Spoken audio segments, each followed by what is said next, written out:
Today we are going to be adding an N2MB WOT box. Now acquired the soldering kit. It's got everything I'm going to need to... There we go. What you want to get to is behind those through the engine harness.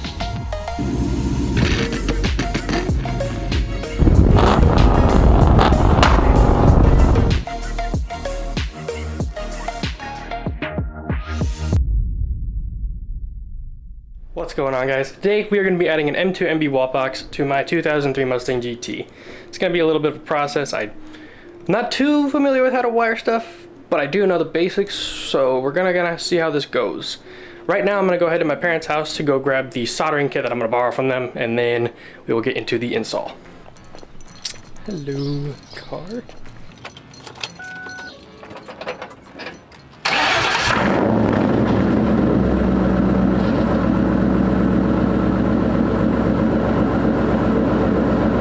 Alright, so we are now in the Mustang. I'm about to go and head out to my parents. I might have to actually go get some gas. I'm running a little low depending on how I feel. But I'm gonna go grab the soldering iron kit because I am gonna be soldering this kit. I will be going around all the steps that you guys need to do. That being said, this is my first time wiring into harnesses and stuff like that, so we're gonna see how this goes. Let us go get the soldering kit and we can begin on the installation. I will check back in with you guys when I have the kit. Alrighty guys, we have now acquired the soldering kit. It's got everything I'm gonna need to wire in it correctly, and even some connectors I might not have, and some heat shrink that I didn't have at the beginning with too. So that's a bonus, but all we gotta do now is go home and do the wiring. That's gonna be fun. All right, so step one is you are going to want to actually disconnect the battery. You don't wanna ground anything out, short anything out, because we are working with the engine's computer, so that would be bad. So we're gonna do that real quick. Loose, and then just set it off to the side where that will not touch. You don't have to worry about that one because as long as this is gone, you shouldn't have to worry. Alrighty guys, so I went ahead and set up all the soldering stuff, and then I went ahead and just barely started getting the interior pieces off. But what you want to do, I'll show you, is you want to take this piece out and this piece out to expose the unit back here. I'll show you in just a second what that's gonna look like. You're gonna take this floor piece out, just a couple quick pulls. There we go. And then near the end, it clips in near the back. So just take this long piece out, slip it back there. And then I have this little tool that I can use to just boop. But you can use honestly like a screwdriver or a knife. Just be careful because these clips suck and they're freaking long. I don't know why they use long pieces of crap like that, I don't know. But once that's out, all you gotta do is give it a quick pull, and that's right. So yeah, that's my airline. But throw that right there, and then this is where all the wiring is gonna go, up and under into the glove box. So, all right, so using my phone's flashlight kind of help out with this. So back here, so you see all these wires right here and here, but what you want to get to is behind those, and yeah, it's this one right here. So this guy is this big one right here. So let me get that out. It requires moving them around a little bit, and there should be a bolt, a 10mm that's holding them in. I have to get to it real quick. I'll show you guys in a second. All right, so sorry about that. I was getting a little bit ahead of myself. So actually what you want to do is you want to remove this bracket that's holding these wires on. I was like, looking at it, I was like, how the frick am I gonna get to that? So I think this is a size 7. I think there's 3 bolts. There's 2 here holding the bracket on, and I believe this ground over here, if you can see it, where my finger is, right over there. Yeah, that holds onto this wire as well, kind of give it power, you know. So just take those off. These are a size, what is this? 7mm, and then I believe that is a size 8 or 9. I'm gonna confirm in just a minute when I get it off.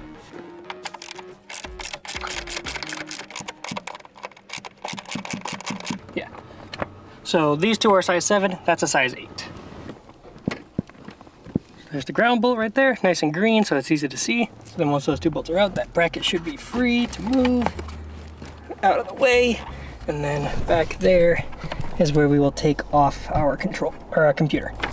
There is a bolt that is holding on the computer. Keep on the controller. Yep, that one right there in the middle.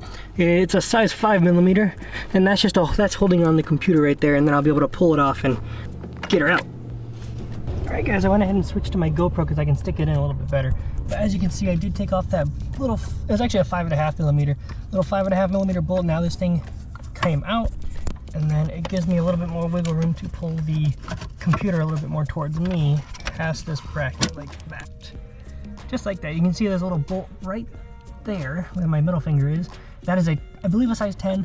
You'll want to undo that, pull it out, and I think you should be able to pull the whole harness towards you. And I will confirm that in just a second.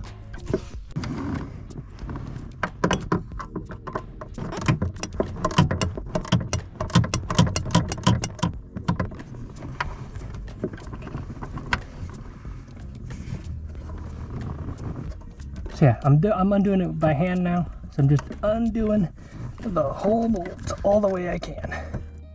Oh, there we go, okay. So now, after undoing it all I could, see it stays in there.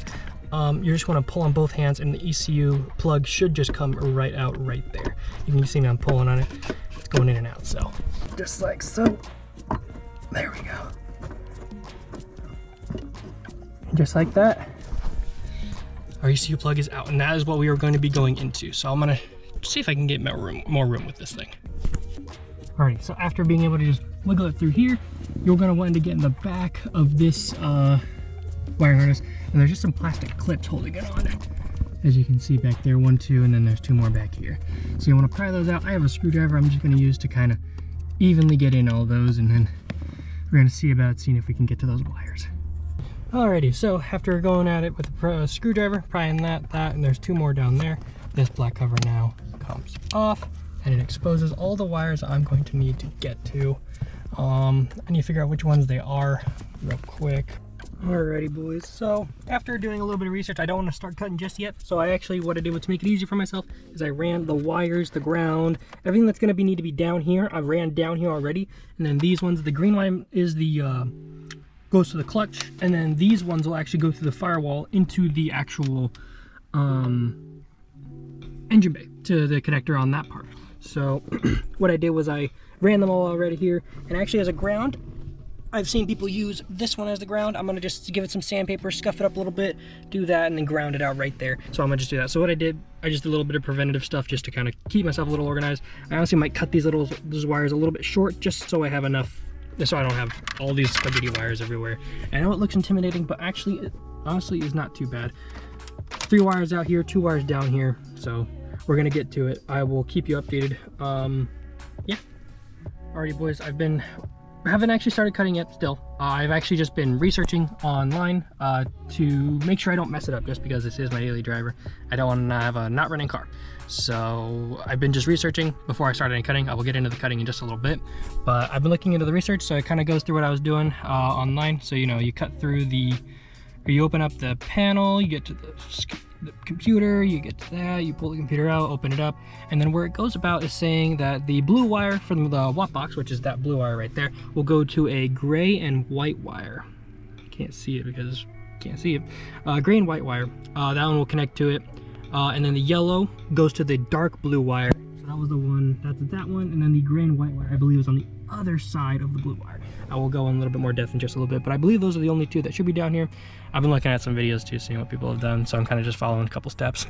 But yeah, so just the blue wire and the yellow wire go down here. So the yellow wire goes to the blue wire, and the blue wire goes to the gray and white wire. Pretty self-explanatory. I will get into cutting now. So just following the steps that are provided from N2MB. Alrighty guys, so I'm actually gonna do what I said, what I was gonna do. I'm gonna make this just a little bit shorter just so I don't have as much, but I'm still gonna keep it decently long just so I have enough playroom to do what I need to do. I can always run them up and zip tie them up because the kit does come with zip ties, so bless. But just keep these together. Just gonna run them about that long. That's about all I'm gonna need. So I'm gonna go ahead and cut them right there. There are those wires. If I need to, I can always extend them, but I'm only gonna need that much, so anybody who needs a new wire, I got it. Go away. So, and then we can get into the stripping part on this guy. Oh, we're perfect. Just get a little bit more on that one. Perfect. So now we got our wires showing. We're gonna tap them into those guys. Just gonna need to, razor blade actually. Yes, I'm not wearing shoes. And I didn't got a razor because I might need that to cut into the wire down there to cut the jacket off of it. All right, boys, let's get in with it. All right, guys, hopefully you can see what I see, or at least a lot of it. So we're gonna get into it. So the yellow goes to the dark blue wire, which is pin 21. I will throw a diagram up on the screen right now, but an easy way to tell is they are numbered. So 26 is here, so 25, 24, 23, 22, 21 being the blue guy right here. So we're gonna kind of spread this guy out just a little bit, and I'm gonna throw this towel right here in between so I can solder on it.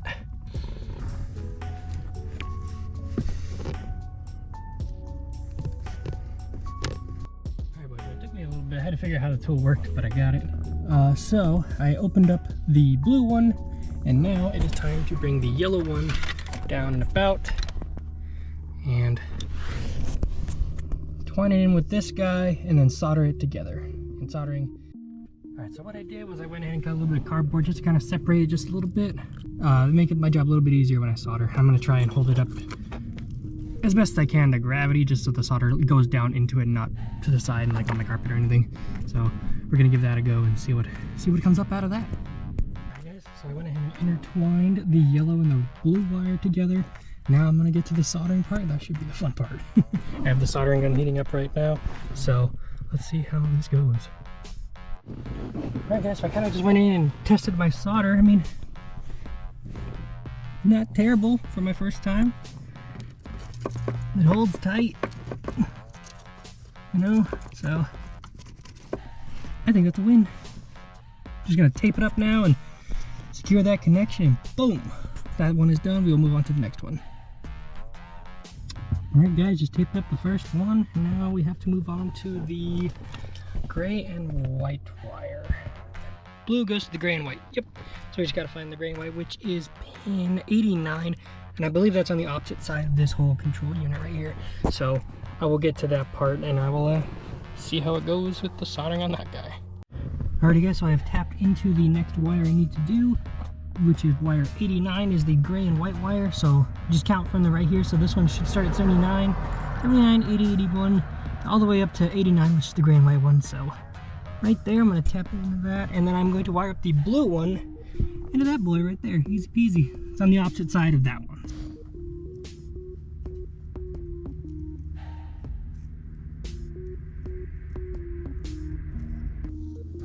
Alright boys, that's the second one done. Looks a little bit better than the first, just because I kind of knew what to expect this time, but that's that one done. I'll let it cool down for a little bit, then I'll tape it up, and we're done under here.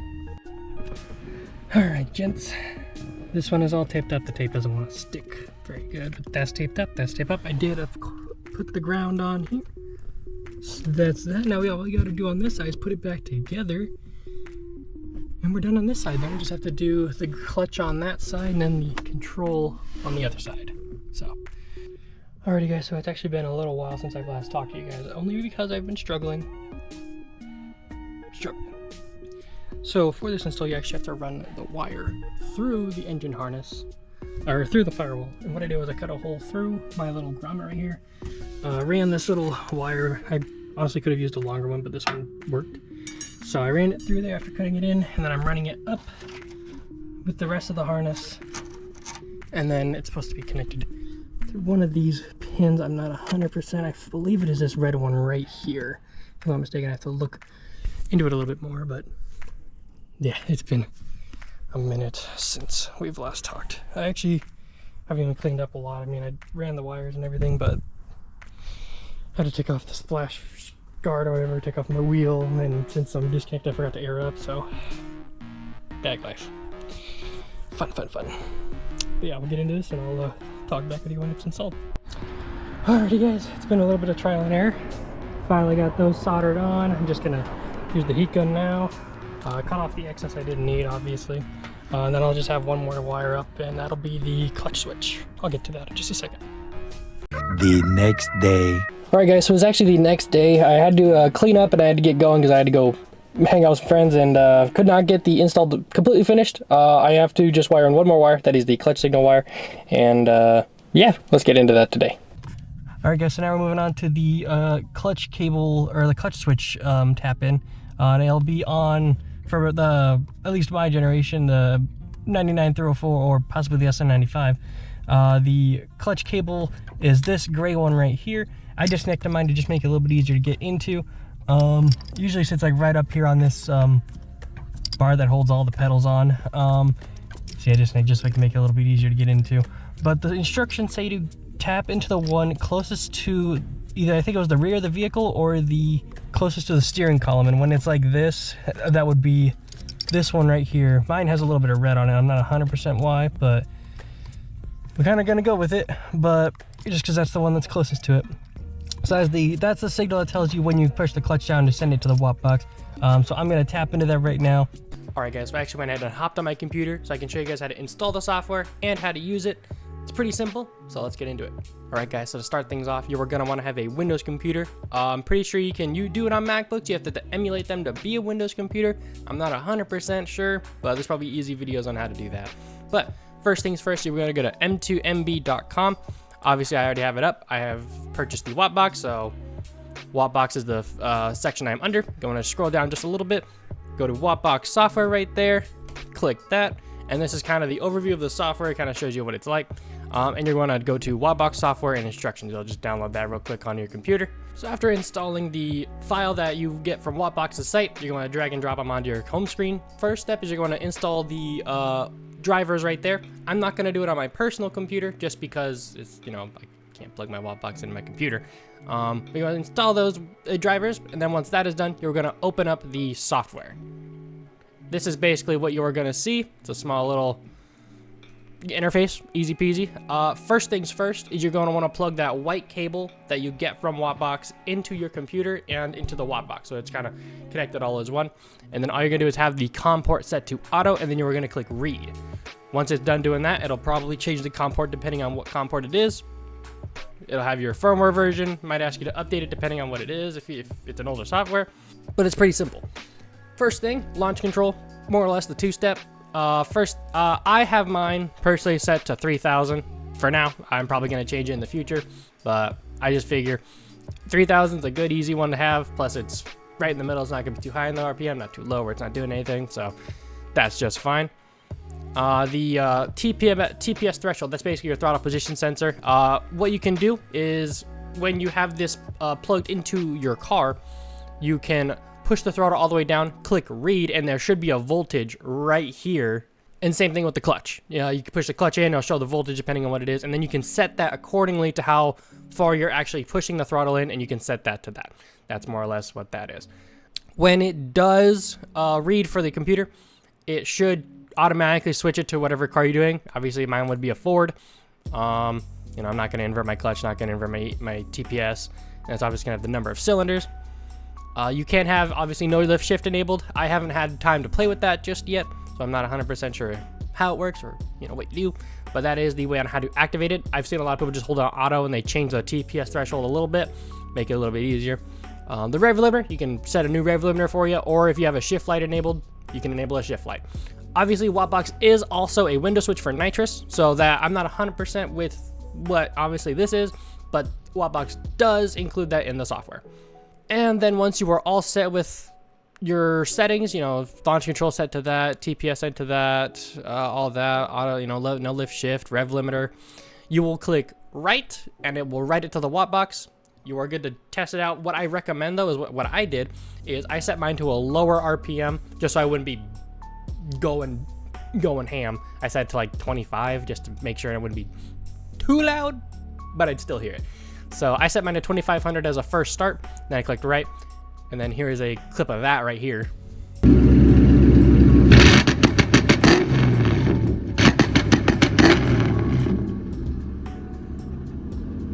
Yeah, so it wasn't too loud, but it, you know, you can still tell that the Wattbox was indeed working. The two-step was working. So then I changed it to 3000, which is much better. I feel like it's just a good middle ground. It's kind of in the middle of my RPM range, so that is good on that. I might set it higher later, depending on what I want to do. But yeah, that's honestly really simple, really easy on how to use the WOT box interface. Back to car me.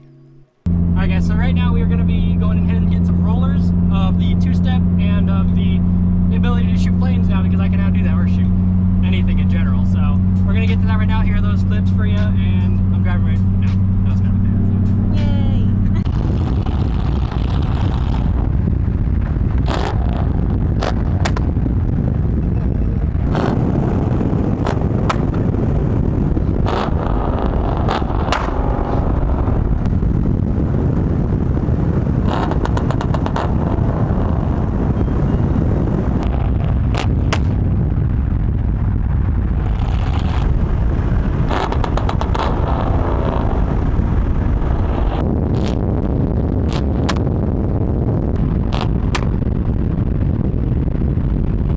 Alrighty guys, that was how to install a N2MB WOT box on your 99 304 Mustang GT. If you have any more questions, leave them in the comments below.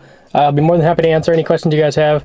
If you want me to make a dedicated video on how to actually shoot the flames and like what settings I actually use in the car, let me know in the comments as well.